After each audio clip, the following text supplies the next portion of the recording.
So after many hours of using this magnificent lens, a 300mm f4 by Olympus, I really wanted to do a deep dive into this lens and give it a proper review, an in-depth review. I'm going to share with you what I loved about this lens, but also what tripped me up.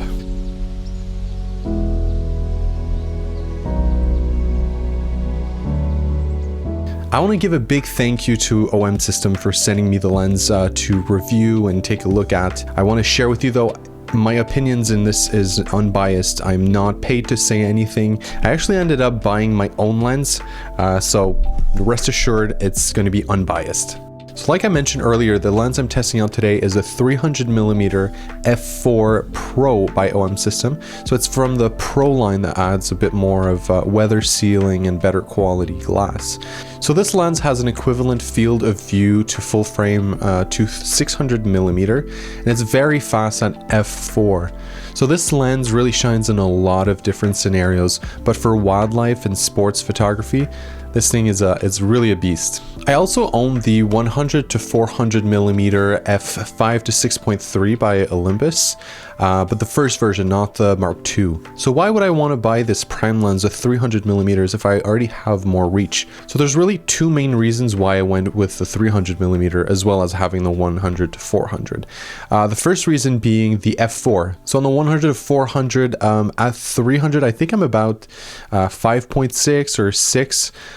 So having f4 on the 300mm is really a game changer. It's a really big difference. You're going to allow a lot more light to get to your sensor and drop that ISO or even boost your shutter speed if that's what you need in your scenario. The second reason I went for this lens is that it's from the Pro line. So Pro lenses will have better weather sealing and better glass quality amongst other things, but mainly that's why I wanted this lens. The other thing too is prime lenses typically, not always, but typically have a lot sharper image. And I can tell you the 300mm produces such crisp, sharp images. It's really impressive. So for sure with the 300mm, you're not going to get as much reach and flexibility as the 100 to 400, but it's a good trade-off for the quality of the image that it produces. Next, I really want to talk about the build and handling of this lens. So what I really love about the 300mm f4 Pro is that it's mostly made of metal. Really the only plastic I think I can find on this lens is maybe like the buttons here and the lens hood. But that's pretty much the only plastic I find. The rest is all metal, and it's not that much heavier than the 100 to 400mm. And as you can tell, the size is pretty similar. With the lens hood on, the 300mm is just a bit bigger. One other thing that you find on the 300mm is that the lens hood's inside is felt lined. That way it can capture dust particles before it actually gets to your lens. And although I did mention that the buttons are plastic, they're very clicky and responsive. It really feels premium.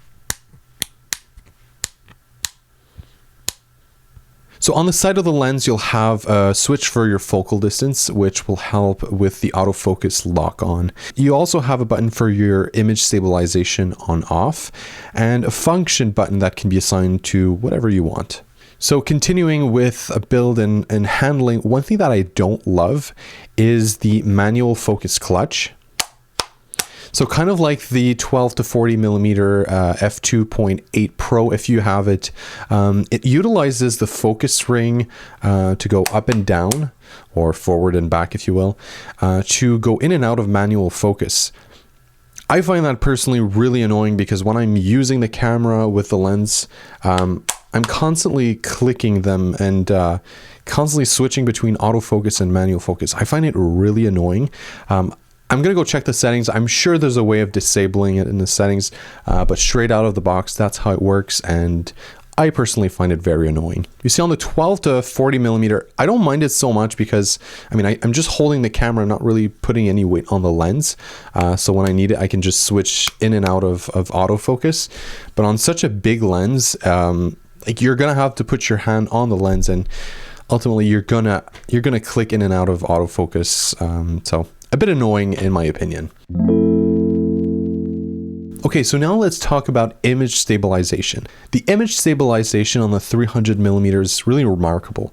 So it will sync up with most recent OM system cameras to give you really great image stabilization. For such a long focal length, I think it's really important to have image stabilization. Without it, I've tried it. It's really, really hard to take photos. For a lens like this, you'll probably be in low light situations more often than not. For wildlife or even sports photography, there's often low light situations. So having that image stabilization will just give you that extra boost and little help to give those pictures much needed stability for low light. Otherwise, your photos are going to be blurry because of your motion. If you're still watching this video, I assume you like this type of content. So please click that subscribe button for more videos every week or so. So let's talk about the image quality that this lens produces. Let me tell you, it is remarkable. It is such beautiful image quality, the sharpness, the colors. It's really a beautiful lens and produces great photos. Now, looking at photos more closely, I don't notice that much softness around the edges. I feel like all around it's a very sharp image that is produced with this lens. Now, I haven't done some scientific tests to really determine how soft or sharp the image really is, but I can tell you from real life situations, you'll be astonished how sharp the images are. Now, I looked at some photos that I've taken, looked at them raw and tried to find any fringing, and honestly, I can't tell you that I've noticed much, if any actually.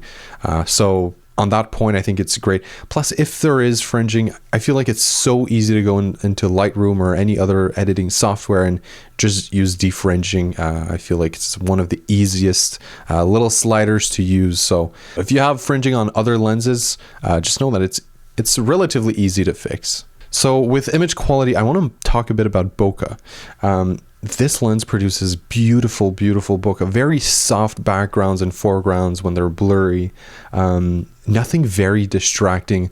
I have some lenses that the bokeh that it creates, it's really distracting. It's hard to look away from it. But for this one here, when I'm using it with wildlife, the backgrounds are so soft, and anything that's out of focus is going to be very soft and beautiful and easy to look at. So it really helps center your eye towards your subject. So when you're taking photos of a subject in a very busy environment, this lens really produces great soft bokeh, but also the very shallow depth of view is going to help a lot to focalize in on your subject and really center in on them, just really guiding the eye towards your subject. So it's a great lens for that. So in terms of bokeh, I really give this lens a great mark. Okay, so I do want to make a few comparisons of this lens, but before I do that, I want to mention I won't be talking about the 150 to 400mm f4.5. I feel like that lens is in a different category of its own. It's almost 3 times more expensive than the 300mm. In Canadian dollars, it's about $10,000, so I'll put the American price right there. And there's also the 150 to 600mm that I just have never seen. So I won't speak too much about that one either.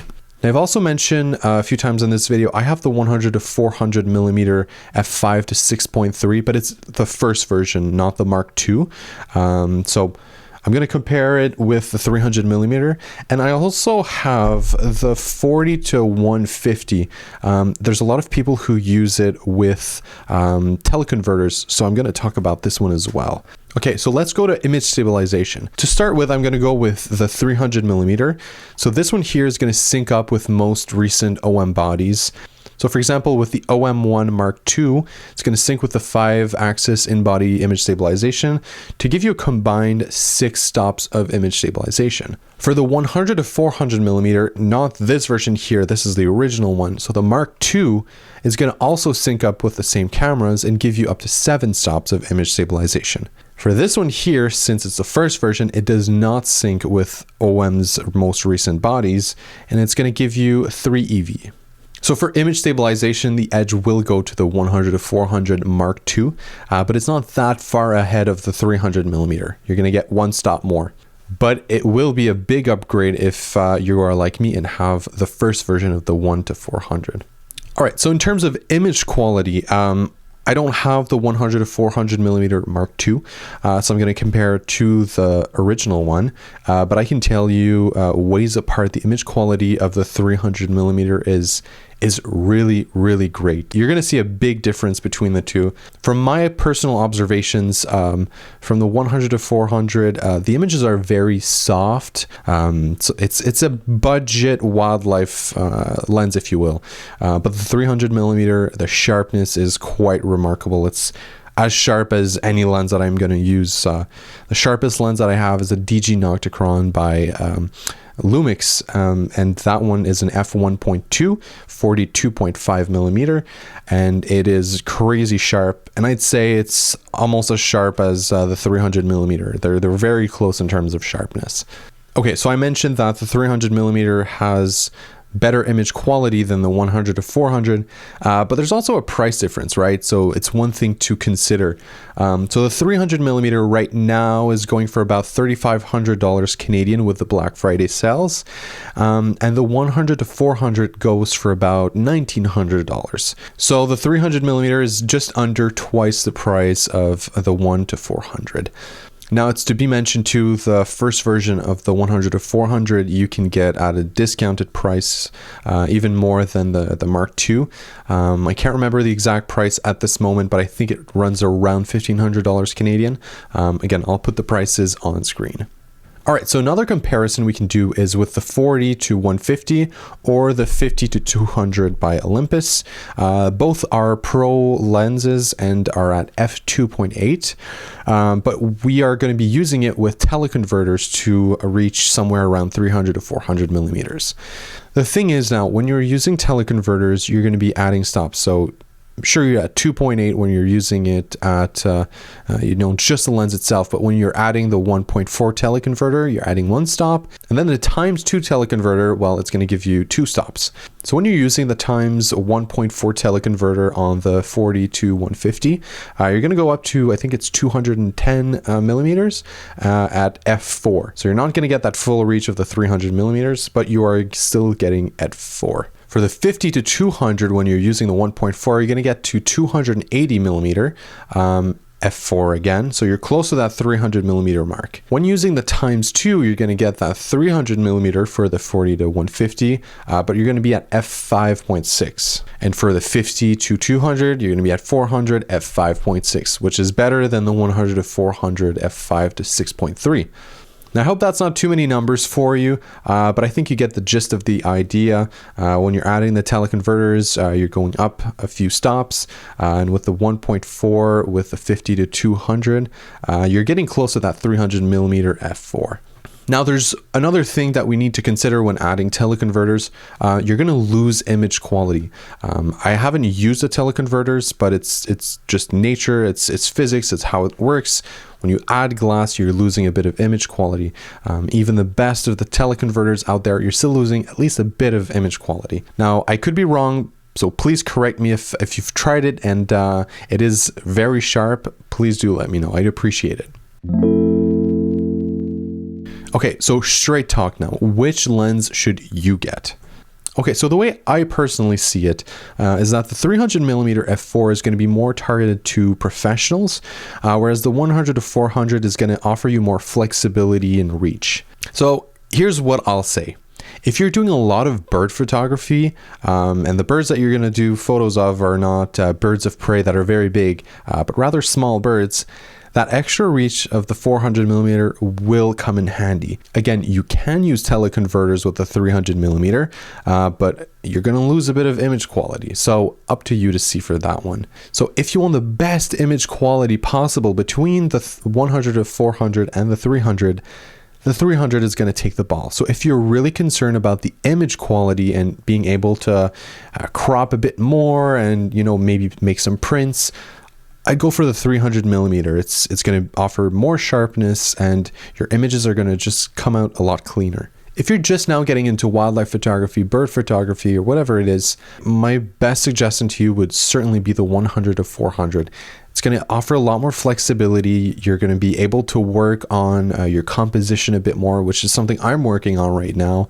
But it's going to offer, again, that flexibility and extra reach that is going to be very important while you learn kind of how to approach birds and animals without them fleeing.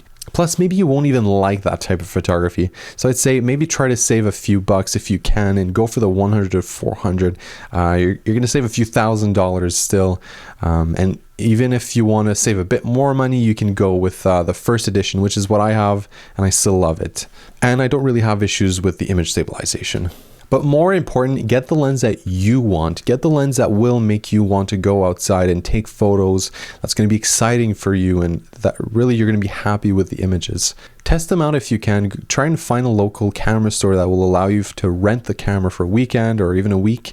Test it out and see which one you prefer. If you try them out, you've spent only a few $100s and realize you don't like it, well, you have saved a few $1,000s and the hassle of trying to sell it back. And one thing I can recommend is try buying used if you can. It's what I do for most of my lenses and I save thousands of dollars. Just try to inspect and make sure it's in good quality. There's not scratches on the lens. You don't see any like fungus growing inside the lens. Honestly, you'll save a lot of money if you can buy used. Also, totally unsponsored. I wish I was sponsored. There's MPB out there. MPB is a website that you can buy and even sell camera equipment. And there's some really great deals and there's good offerings. So maybe check that out. One word of advice for my Canadian listeners, the equipment that you're going to buy from MPB is usually going to come from, I think, their Brooklyn warehouse. It comes from US, so you're going to pay tariffs, you're going to pay import fees to get that lens. So on a very expensive lens like this one here, the 300mm, it's about $3,500 new, used. I think it runs around $2,800. You're going to pay a lot of money just to import it in. So try to find a local camera store that has it used, or even local forums or marketplace on Facebook that you can save a lot of money with. So that does it for my review today. I can tell you, I love this lens so much that as soon as I sent it back to OM System, I went and searched to find one for myself. I bought one used and I'm very, very happy with it. So congratulations, OM System, you made a really good lens. I hope you enjoyed the video today. Let me know what you think about this lens if you've tried it. But also, if you've tried the 150 to 600 or even the 150 to 400, let me know what you think about it. And compared to this lens here, the 300mm, what do you think about them? How do they compare? I'd be interested in hearing about it. Thank you all again so much for watching today. Hope you have a nice rest of your day and I'll see you again soon.